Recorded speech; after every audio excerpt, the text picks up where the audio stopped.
अस्सलाम वालेकुम everyone, welcome back to my YouTube channel with another beautiful day. तो बात कुछ ऐसी है, आज है हमारा आखिरी दिन ईरान में।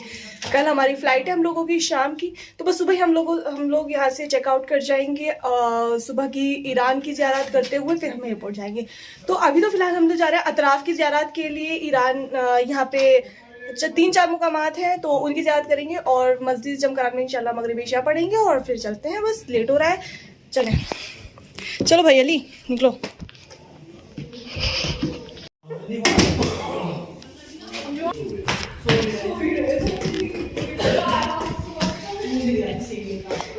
लिफ्ट में लग रही थी देर, खाना ऊपर से नीचे हो रहा है। बस हमें सोचे स्टेयर से चल जाते। पता है यहाँ पे जिस फ्लोर पे जिस भी स्टेयर पे हम पैर रखेंगे तब लाइट जलती है यहाँ पे। तो बस चलो स्टेयर से ही चलते हैं नीचे। हाय अली।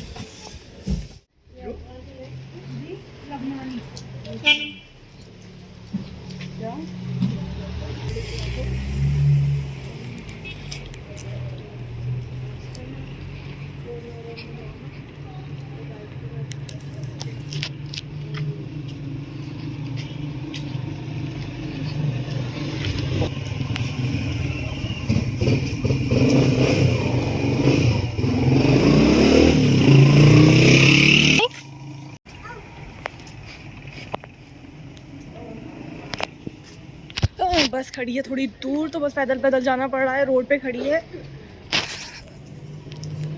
चले भाई, ये मिल गई हमारी बस। अरे बिस्मिल्लाह बिस्मिल्लाह। हेलो अली, हाय।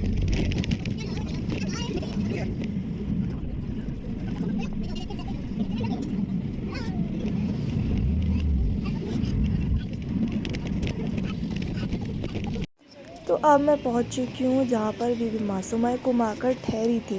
जब वो अपने भाई से मिलने के लिए, इमाम अली रज़ा से मिलने के लिए मशहद जा रही थी, उन्हें पता लगा वो बीमार है, तो वो मशहद जा रही थी। लेकिन जब वो कुम पहुँची तो उन्होंने गम का समा देखा, काली झंडियाँ लगी हुई देखी, तो उनको एहसास हो गया था कि इमाम जो हैं वो इंतकाल कर गए हैं। तो वो इसी जगह रुक गई और जितने दिन वो ज़िंदा रही इबादत की, इसी जगह पर रुकी। और ये जो आप जगह देख रहे हैं, यहाँ पर बीबी इबादत किया करती थी। अलग अलग रिवायतें हैं कि बीबी का इंतकाल 19 दिन के बाद हुआ, बीबी का इंतकाल 9 दिन 7 दिन, अलग अलग रिवायतें हैं। तो सही रिवायत हमें नहीं पता। तो अलग अलग रिवायतों के हिसाब से बीबी यहाँ पे इंतकाल कर गई थी। चंद दिनों के बाद ही बस 2 रकत बीबी की नमाज़ पढ़ेंगे, हदिया करेंगे और इंशाल्लाह अपने दूसरे मुकाम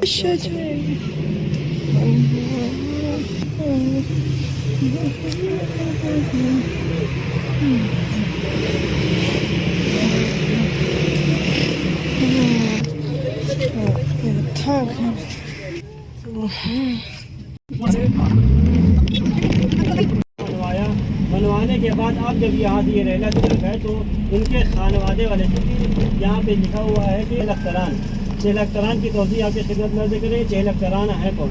कहा कि जब ये इमाम मूसा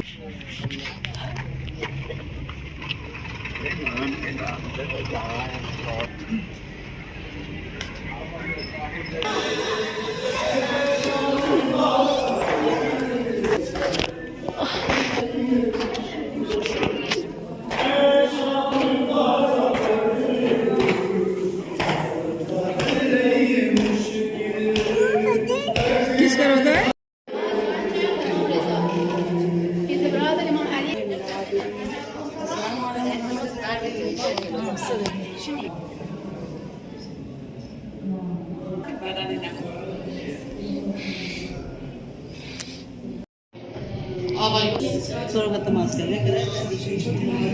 चौथे इमाम के फर्जंद की रोज़ा है।